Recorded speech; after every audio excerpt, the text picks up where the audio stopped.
man Henry Kissinger is always a key participant. Here you see the president of the CFR, Richard N. Haas, followed by Vice Chairman of Rothschild Europe, Franco Barnaby, who is speaking with Henry Kravitz, and behind them is Richard Holbrooke, former U.S. Ambassador to the United Nations. The head of Daimler Chrysler, Jürgen Erich Schrempp, arrives by helicopter. Here, the owner of the Washington Post, Donald Graham, escorts Indra Nooyi, the head of PepsiCo. Queen Beatrix of the Netherlands, whose father, Prince Bernhard, founded Bilderberg, is a leading figure in the group. Of course, globalist kingpin David Rockefeller, seen here with his bodyguard, James Ford, always attends. The then newly appointed World Bank chief Paul Wolfowitz is photographed at Bilderberg 2005. It has been reported that Wolfowitz had attended previous meetings, while still the Deputy Secretary of Defense, a violation of the Logan Act. Under the Logan Act, it is a felony offense for any member of the federal or state government to meet with members of a foreign government without the express authority and authorization of the President or Congress. Put simply, it is illegal for members of the government to meet secretly behind closed doors with foreign power brokers due to the problems of corruption and espionage that it breeds. For this reason, many prominent politicians attend, but their names do not appear on the official list. Despite the Logan Act, the governor of New York's name, George Pataki, does appear on the list, and we were able to catch the governor on tape walking with David Rockefeller at Brook Street. Multiple staff members inside Brook Street reported to us that Hillary Clinton attended for half a day. Several armored limos with diplomatic plates did arrive with police escorts and offloaded their passengers in the underground parking garage out of the sight of the press. Former World Bank President James Wolfensohn sardonically stared at our cameras. They're upset about the fact that they're being exposed.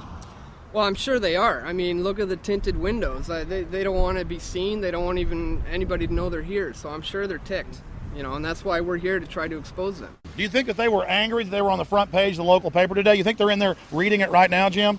Yes, but I don't think they're happy about it. They prefer nothing at all, no publicity. They prefer absolute secrecy.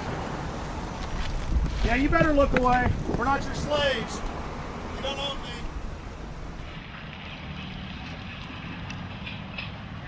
Did you get a list of the attendees and everything, or no? No, I've asked for one under a slight variation of my name, and I don't know if I'll get it or not.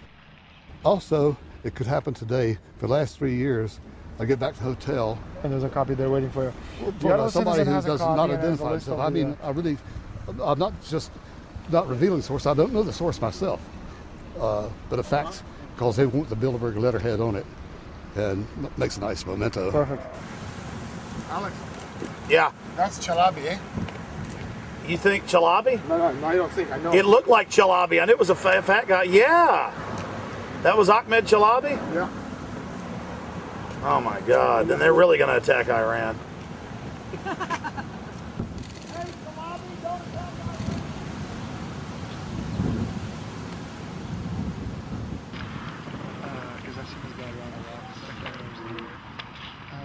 This guy is too president. I haven't. It's S, Scandinavia. Adrian Woolrich, Maria Monti. Over the last couple of years, they've been reeling with the amount of leakage that they've been experiencing, so it's getting harder and harder. But again, it will never get too hard for us because of the sources that we have inside are top-notch sources. People who are actually working for them, the Secret Service, the second layer, people in the Bilderbergers, the clerks, the administrative office, they're there. They are our eyes and ears, and every time there's something out, we always get the information. That's Francisco Pinto Balsamao. I think that's the Queen. It's the Queen. You see her? Yes. Oh Sure. my Look me up Holland. What usually happens, the Secret Service guys who are protecting the Bilderberg delegates, the staff, the cooks, the chefs, when they actually get to see and to hear what some of these nasty people are talking about, they're the first ones to look for us and the first ones to make sure that we get the information from the meeting. Again, we're very rigorous with information that does come out. We double, triple, and quadruple confirm the sources, make sure that all the information checks out. A lot of the stuff, the Bilderbergers have planted information, make sure that this disinformation nullifies the accuracy of the reporting, which is why we never publish the first thing we hear.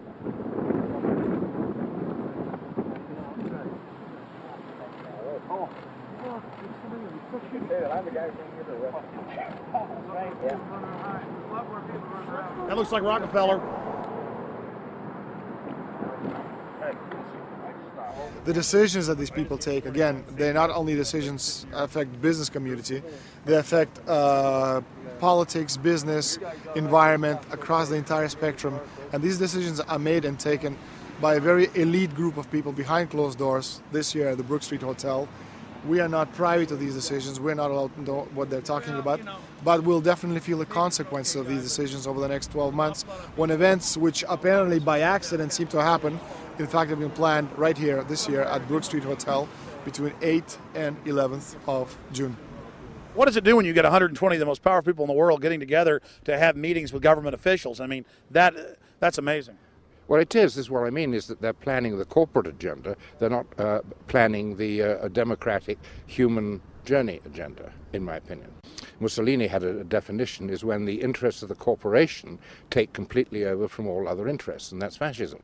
He said it should probably be called corporatism. Well, call it corporatism, call it fascism, call it neo-lib, neo-con. There's a whole variety of political words, depending on which side of the stripe you come from, to start with, which describes the thing. But what they are describing is the complete end of democracy, the end of what matters to people, the end of what happens to the human journey. And for that reason, I think this is revolting. Ladies and gentlemen, we're here in Canada today to stand up against the Bilderberg group that is attempting to get rid of the sovereignty of the United States. The truth of your world government has now been exposed. We know you are ruthless. We know you are evil. To David Rockefeller, to the Rothschild representatives here, to the Queen of the Netherlands, to all of you, we tell you, you are not our queens. You are not our kings. You are not our gods.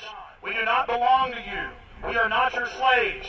We stand as free humans, have stood since the beginning of time against the strong men, against the thugs, against the bullies.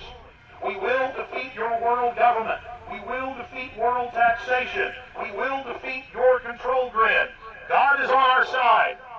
I stand before the creator of the universe, and I ask the creator of the universe, as our founding fathers did in 1776, to lead, guide, and direct us, and to give us the power and the foresight and the understanding and the will to stand against your entire agenda, including your final plan of world population reduction of 80% that Henry Kissinger penned in 1973. Why do you put mercury in the vaccines, sodium fluoride in the water? Why? Why do you put cancer viruses in the vaccines? Why have you used depleted uranium now in 4 separate nations? You're arrogant. You have the sickness that elites have had throughout history in their literal and, in some cases, figurative ivory towers. You believe that you're invincible. You will and you are failing now. Your New World Order will fall. Humanity will defeat you. The answer to 1984 is 1776.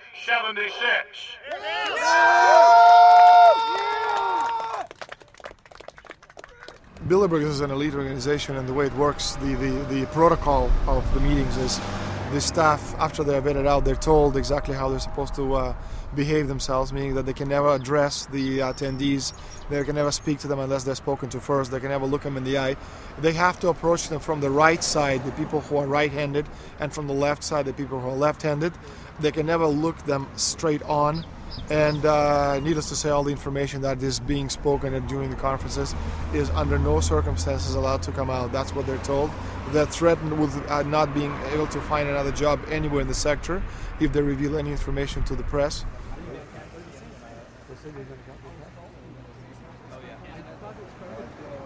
Richard Holbrook? Ambassador Richard Holbrook thought the peasantry wouldn't recognize him if he took a stroll off the grounds of Brook Street.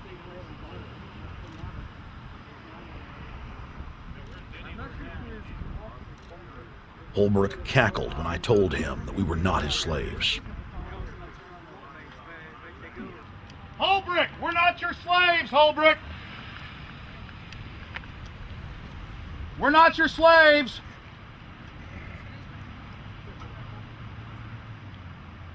Holbrook, we don't belong to you! We're not your property! Get back on the sidewalk!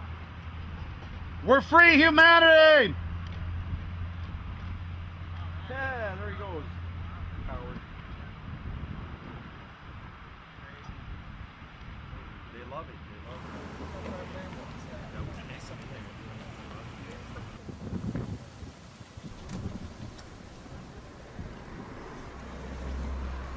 Okay, we're going to be going around the back here, guys. Hey guys, how you doing?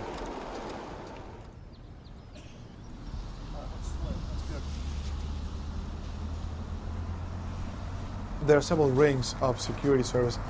The American delegation at every Bilderberg meeting is usually protected by the CIA and a special division of the U.S. Army. The British delegation is protected by the MI6. Israelis usually are protected by the Mossad.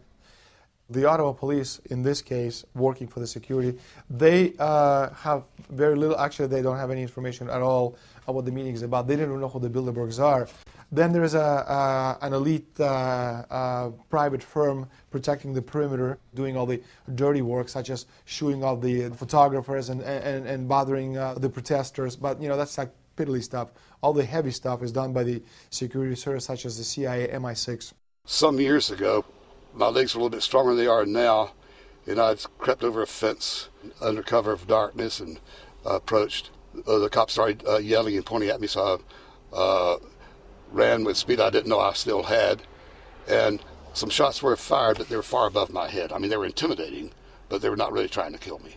Not when sharpshooters are fired far above, 20 feet above your head. Bilderberg was founded by David Rockefeller and the Rothschilds in Britain and Europe. They're still the main powers. Baron Evelyn D. Rothschild, a male, attended for many years. Rothschild is still represented. You'll see them on the list of participants. Somebody representing the Rothschild group. They are the main powers behind Bilderberg. The Dutch Royal Shell is part of the Queen's fortune. Of course, the Rockefellers have always had heavy oil interests. That was the original source of their old money.